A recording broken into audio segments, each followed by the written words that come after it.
Hey guys, the people deserve the truth! You guys, this is the truth! Then follow me, so I will create a crowd. Cassius, go a block down in order to divide the group up. Those who will listen to me stay here. Lead those away that follow you, and we will both tell the people the reason of Caesar's death. I want to listen to Mr. Brutus. I'm going to listen to Mr. Cassius, and then we'll see what Mr. Brutus said in comparison. Hey guys, stop talking. Mr. Brutus is at the platform. I ask for patience until I am done. Everyone, listen to my explanation and be quiet so you can hear me. Before I continue, I'd like to acknowledge my reputation as a nice and good person in this community, so keep that in mind for what I have to say. I'd also like for you to think before you criticize me and be fair if you judge me. That being said,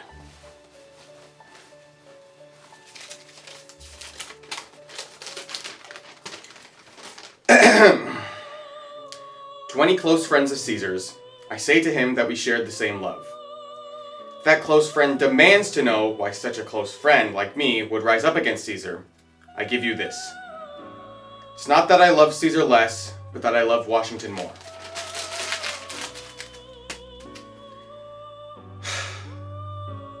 What would you prefer? Caesar lives and we all become slaves for life, or Caesar dies and we all continue to live as free patriots? I'm choked up because Caesar was good to me. I was happy for his good fortune. I respected his bravery. But he was too ambitious. That is why I killed him. Tears for his love, joy for his fortune, and respect for his bravery, and death for his ambition. Is anyone here really that ignorant to want to be a slave? If so, speak up, because clearly I have offended you. Who is so much of a thug that they do not want to be American? If there are any of those people too, speak up, because I have seemed to have also triggered you as well. Who here is so disgusting that they do not love their country? Once again, speak up, because I have offended you also. I'll wait. Nobody. Then nobody's offended. Wonderful. I have done no more to Caesar than you will do to me. The reasons for his death are found in the Capitol. His glory will not be taken away from where he earned it, and the event of his killing will not be exaggerated. Here comes Caesar now, mourned by Mark Antony, who, although had no part in the killing, will still benefit from his death, receiving a share in the nation just how all you will. And with that, I end my message. Just as I killed my close friend for the good of the nation, I will also kill myself when the nation calls for my death. Escort him back home in pride. Hey, let's build a statue of him with our founders. Let Brutus become the new Caesar. The Brutus has all the good qualities Caesar did, so we should appoint him. We'll bring him home in celebration with his new leader. My fellow citizens. Hey, shut up! Brutus is going to say something. Stop talking now! My supporters, let me go home alone. I would like all of you to stay here with Antony, pay respect to Caesar's body, and to listen to Antony's eulogy about the once great Caesar, which he gives with our permission. Please, nobody except myself leave until he is done.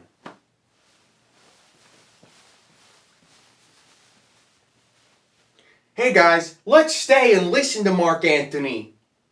Let him on the stage and we'll listen.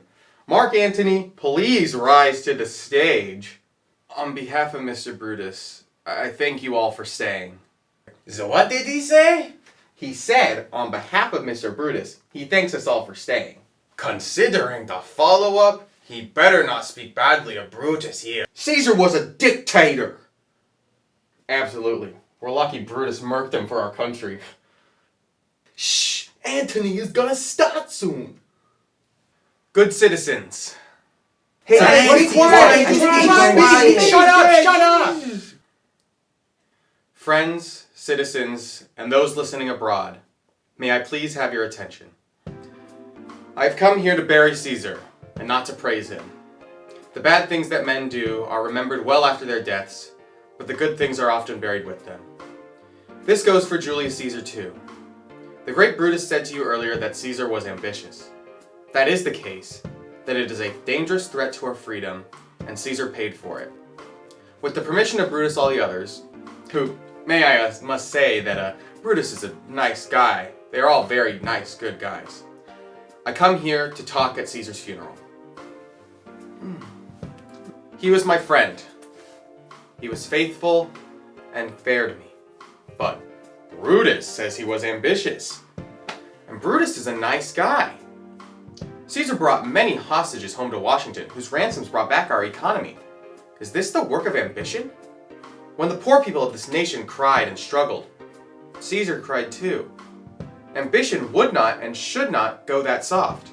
And yet, Brutus says he was ambitious. May I remind you that Brutus is a nice guy. You all saw that on Inauguration Day, I offered Caesar the title of Supreme Leader, and he refused 3 different times. Was this ambition? Yet, Brutus says he still was ambitious. And no question, as I've stated before, Brutus is a nice guy. I'm not up here to disprove anything he said. I'm only saying the facts and what I know. You all loved Caesar once without hesitation. What hesitation holds you back from mourning him now? The people of this great nation have become animals and have lost their free thought. Believe me, my heart is in there with Caesar's coffin. And I must pause for a moment until it comes back to me.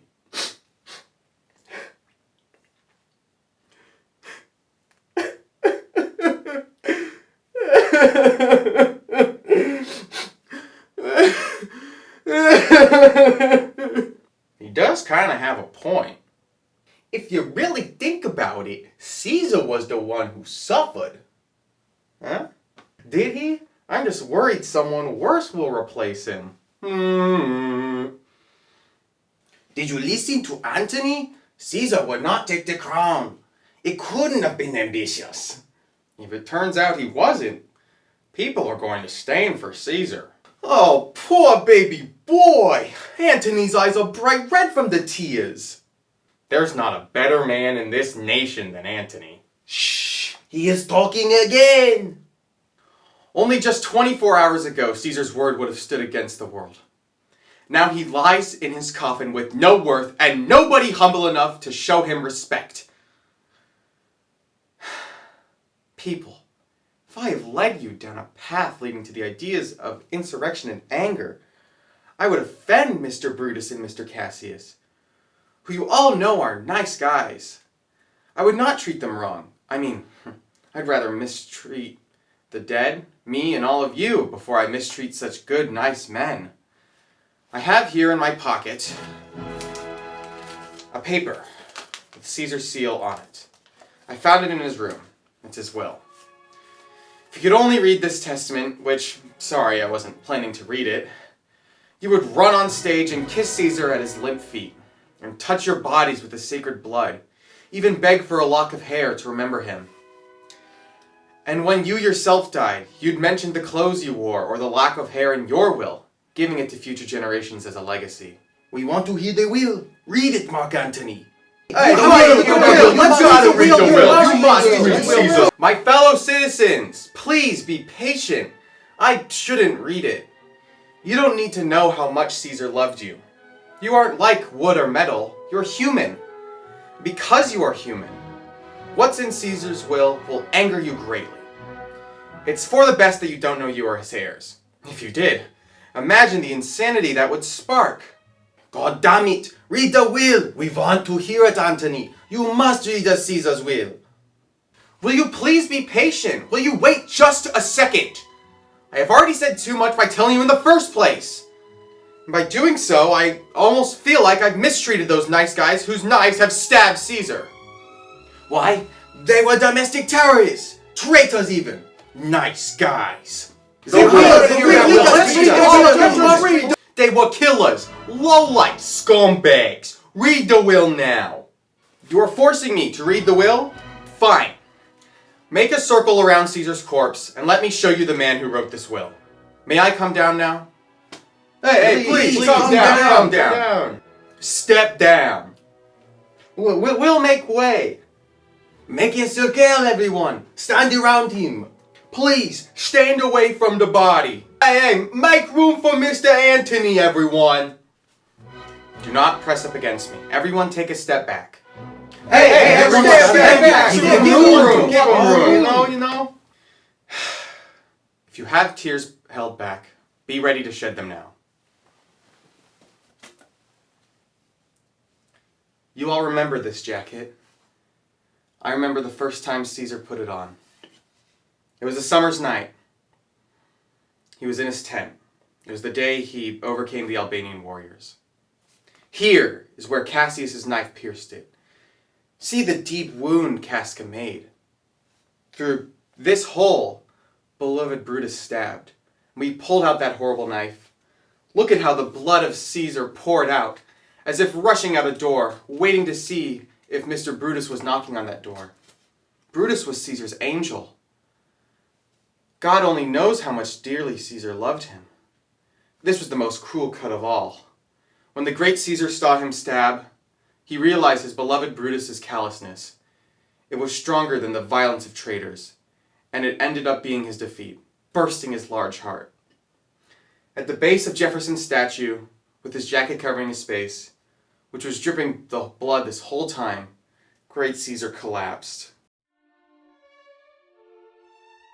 Oh, everyone, what a fall it was! It was as if you and I fell down while bloody terrorism triumphed. I see you all cry. I sense you feel pity. These truly are gracious tears. It overwhelms you to look at this jacket. How would you feel now? Look at this. Here is the man, scarred, as you can see, by traitors. Oh my God! Oh, great Caesar! Mamma mia! Oh my goodness, what a horrible day! Those damn traitors! Domestic terrorists! What a bloody and gory sight! We shall avenge Caesar! Kill the traitors! Wait, everyone! Shut up, everyone! Listen what Antony has to say. I'll listen to him. I'll follow him. Hell, I'll die for him and Caesar. My friends, don't let me enrage you to an uprising. Those who have done this are nice, good guys. I personally don't know what personal grudges they have that made them do it. They are intelligent and good men and will no doubt give you reasons for it. I have not spoken to steal your loyalty. I am certainly no orator unlike Brutus. I am just a simple man who loved his friend. And the men who let me speak here today know this. I have no cleverness, rhetorical skill, authority, you get it! I cannot stir you men up. I only speak directly. I tell you what I already know, and I showed you the kind Caesar's wounds. And you are speechless! But if I were Brutus, then I'd ignite you, and fill each of Caesar's wounds with the kind of voice that would convince stones for an uprising. We will rise up! I'm going to burn down Brutus's house. Let's leave then. Find the conspirators. Please wait until I am finished, everyone. Hey, quiet! Shh! You people have no idea what you were saying. What has Caesar done to deserve this love? Exactly. You do not know yet. You have forgotten about the will. Guys, the will! Here is the will, with Caesar's personal seal on the back. To each citizen of this country, he gives $1,875. Caesar was so gracious! We shall avenge his death! Oh, great Caesar! Be patient and listen. Hey, shut up! Quiet! He has also left you all of his recreational land, from his orchards and private estates this side of the Atlantic. It is left to you and all of your heirs forever, public places where you will be able to relax and start something new. This was Caesar! When will there be another like him? No, let's go! We'll burn his body in the cathedral, and we'll set flames to the traitor's house on fire. Grab the body, we can start a fire! We'll use the benches for wood. Windowsill, anything. Now, let everything work itself. Trouble has begun, has taken its own course. Pick up the phone, baby. Yellow, how's it going? Mr. Antony, Octavius has arrived in Washington. Where is he? Him and Lepidus are at Caesar's house at the moment. I'll head over as soon as possible. I did ask for him and he came. I'm pretty fortunate today, and given the success, we will get a lot more. I heard Octavius say that Brutus and Cassius have fled Washington in fear. They probably heard about how much I stirred them up. Take me to Octavius. How long will I slide? Well, say